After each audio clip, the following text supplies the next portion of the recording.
Hi, welcome to Simply Country Cuisine. So today I'm going to make, it's called orange cookies with a sweet orange glaze. And I usually take the treat to church on Wednesday night, so I thought if I could make some up, show you how to do it, and then hopefully the church will get to benefit from a really yummy cookie tomorrow night. So what we're going to do first, and what I have already done, was I zested 2 oranges. I need 2 tablespoons of orange zest. Remember, when you're zesting, zest down only to the white. Don't zest through the white because it's bitter. And I have a cup of butter. Now what we need to do is we need to incorporate the zest with the butter, and this has to be done with your hands. There's no other way to do it.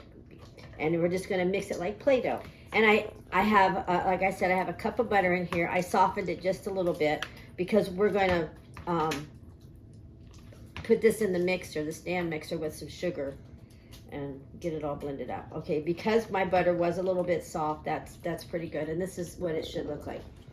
Okay, now that we've infused our orange zest into our butter, we're going to put this in our mixer.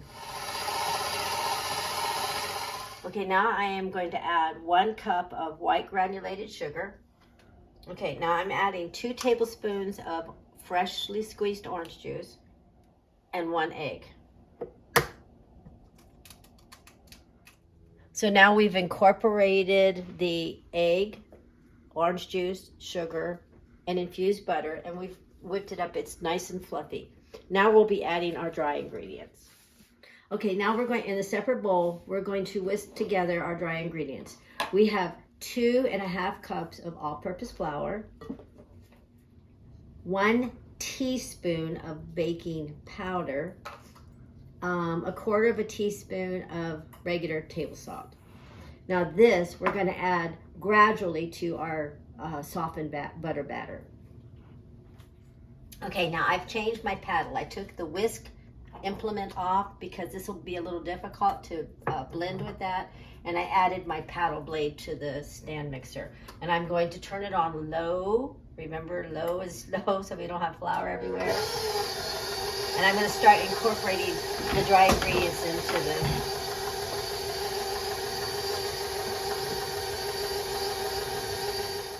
Okay, now I've incorporated all of the ingredients. Now let me tell you, these cookies cannot be baked at this point. They have to be refrigerated.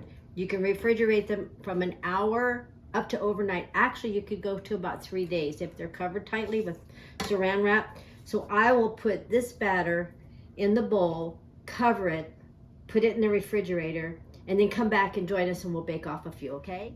Now this actually set in the refrigerator overnight. So what I'm gonna do is I'm just gonna bake off a couple of them, and I'm gonna take my scoop and about 2 inches apart, and I'm gonna tell you a little trick.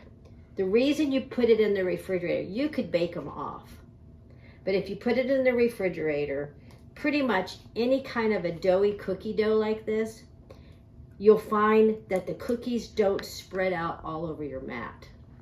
It congeals them a little bit and gives you more of a professional rounded cookie looking. Unless it specifically says you cannot. I think that there's a sugar cookie recipe that I've done before that it definitely has to be refrigerated because you have to cut them, and you couldn't cut them if it was a soft dough. Now we have 8 cookies on this tray. We're going to bake them 2 inches apart. We're going to bake them for 10 to 12 minutes and then let them cool, and then we'll drizzle a orange icing on that. Okay, while the cookies are in the oven, they have about 8 more minutes, and we're going to make the sweet orange icing. We'll start with about 1.5 cups of powdered sugar.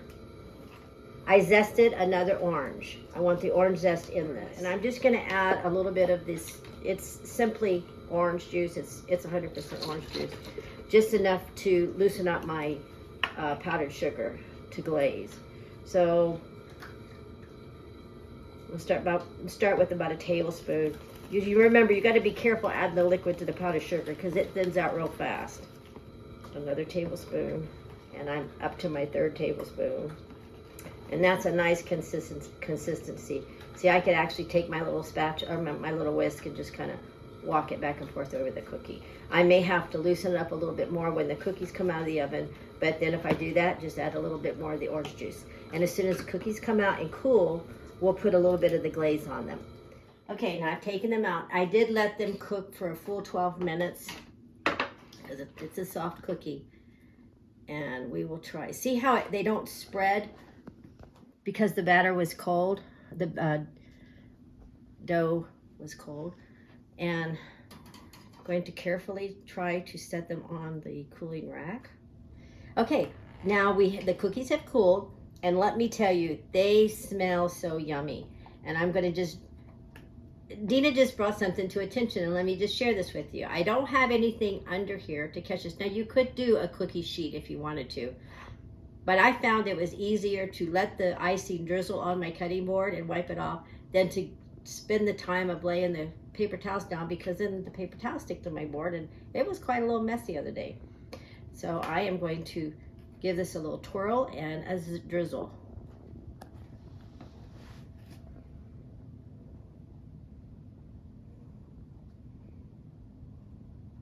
And my, don't they look delicious. This whole house smells like orange. I will try one to see what it tastes like. I've been waiting to do this all day. I'm gonna take the one with the little crunchy edge on it. It's nice and soft.